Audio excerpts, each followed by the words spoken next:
So Breakaway is a fully distributed virtual CFO controller bookkeeping firm, and we rely on an offshore team. And in fact, it's core to our model. So we've grown to, in about a little more than a year, we have 20 advisors, and they all use an offshore team. And the reason I'm so passionate about it, and I'm not a shill, but the reason I'm so passionate about it is I did the same thing. So I'm the former managing partner and CEO of a top 60 CPA firm, West Coast-based CPA firm, that we started, as Chris said. It makes me feel old to be a pioneer, but I'll take our India team in Coimbatore, which is a town in kind of the south in India, and actually not too far from where Sean is now. More than 15 years ago, probably closing in on 20, when that was not something that firms did. And we started with a couple young staff, who are still with the firm now, 20 years later, and went through all the travails. I mean, honestly, if I had known Sean and Chris and had known everything that I know now, I certainly would have done it. But back then, there really wasn't that kind of an option to do the way like Integrity is done. So you had the SurePreps of the world, or whatever they were, where you could actually send tax returns offshore. But what we wanted is our own dedicated staff. So we did it, and it was, again, bumps and bruises along the way, but we still use it. And Sean, I love the information on the increase in profit per partner. Our numbers were equally, if not more dramatic, as far as the bottom line, but also just staff satisfaction.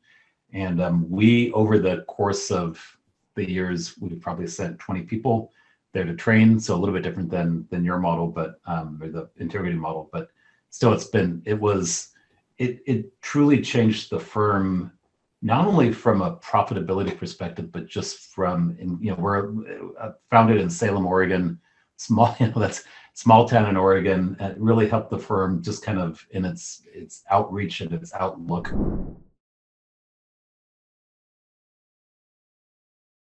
Yeah, so it was very important to us, right?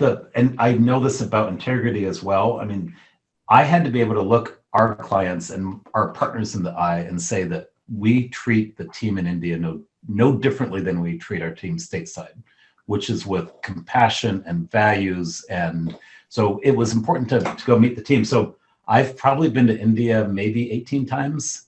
So, which puts me probably a pretty high end. And the funny thing is, when I talk to Indians, I've probably been to more places in India than many, because every time I went, I had to go someplace new. So I've seen a lot of India, and knowing and because again, we didn't have someone like Sean that we could rely on, and we had staff there, but it was just important for us to connect with the team. And so I again, blessed. I've been to weddings, I've been to celebrations, I've met more parents than I want to, so the thing about the trick, and if you ever go to India, the trick is never clear your plate, because there will be a mother who will put more food on your plate.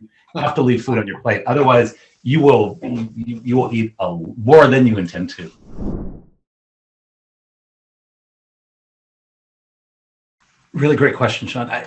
Bottom line, the best way I can put it is we really tried to humanize it, right? So it wasn't, in fact, we would try really hard not to say, oh, we're going to send the tax return to India.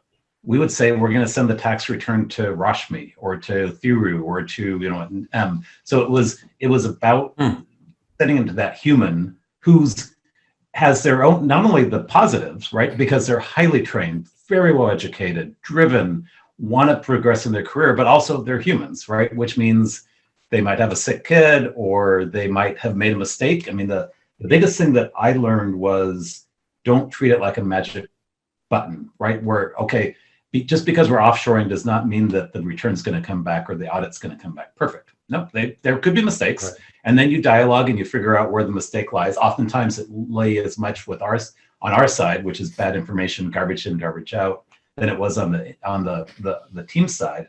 But again, humanize it, because which is the joy of what we do as professional services providers, right? We manage human capital. It just so happens that we have human capital halfway around the world, but it's still human capital. And then the communication to the client side. So I love the poll, and we went through that. I mean, Oregon, in parts of Oregon is quite conservative. And we were, again, very open about it and shared the reasons why. And ultimately, I mean, you get some resistance, but ultimately most clients understood, especially when you say, what this really means is I'm going to be in front of you more often.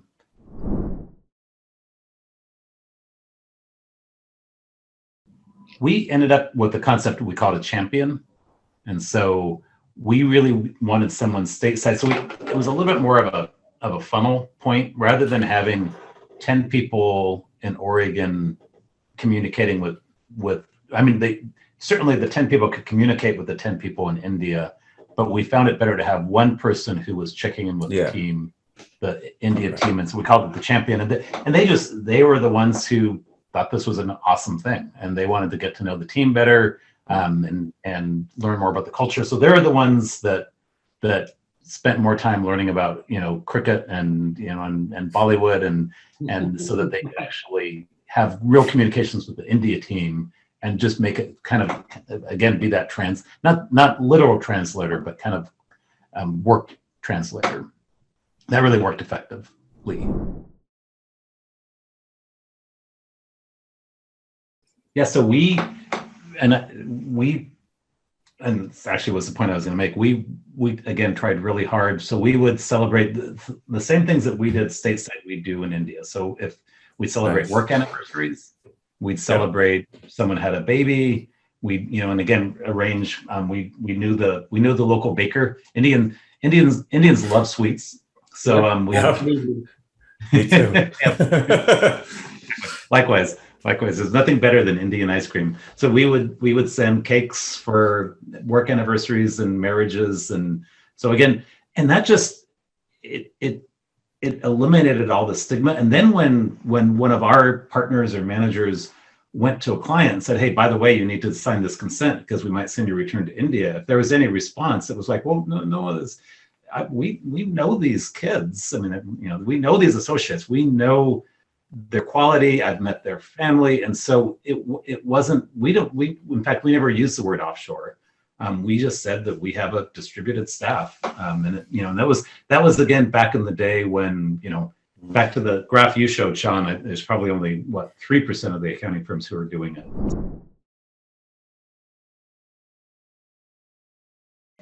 So left the big firm. It was time for me to retire, and I didn't want to just stumble around and play bad golf, and so I really wanted to lean into what I had already done and was passionate about, and the ability to lever an offshore team, but really even actually lever it even more.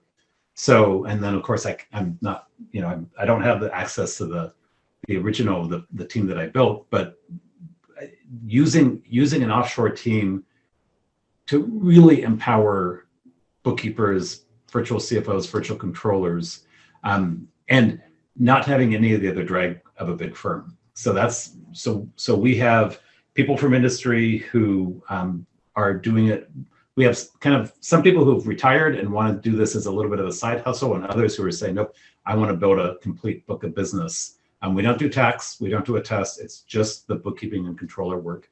And it is one of the 3 core tenets of our business model. So it's community, technology, and our offshore team. Those are the 3 things that we really are the pillars of Breakaway.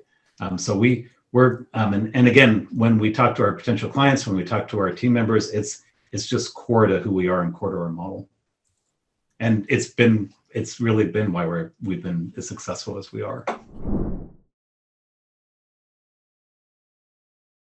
Great question, Sean. And that's why when I say it's core, so instead of, including my own former firm, you start with a firm and then you say, oh, now I want to think about an offshore team. We built the firm day one saying we will have an offshore team. So we built, so when we talk to a potential advisor, they're like, well, I want to hire a whole bunch of staff in the US and, find some bookkeepers. Like, well, that's really not our model. Our model is you spend time in front of your client, you go back to the office and you send the work and have them while you're asleep or while you're talking to potential new clients, they're doing the work for you. So again, the high level the high level CFO level advisory, of course, is done by the staff, but the back office work is done by the offshore team. One, I think the desire. So one of the things that Mindset. The mindset, right? Don't make this a hobby, right? I mean, I think you can, really make this part of your overall strategic effort. Two is, as we already talked about, and I'll definitely look at the link that you posted there, Chris, that Sean recommended, having processes, right? Making sure that you've got, if you don't have them, make sure that you're ready to. And then the trusted partner, like an integrity, and or because it's your reputation on the line when you look your client in the eye and say, no, trust this team. I trust them, and so you've got to have that deep.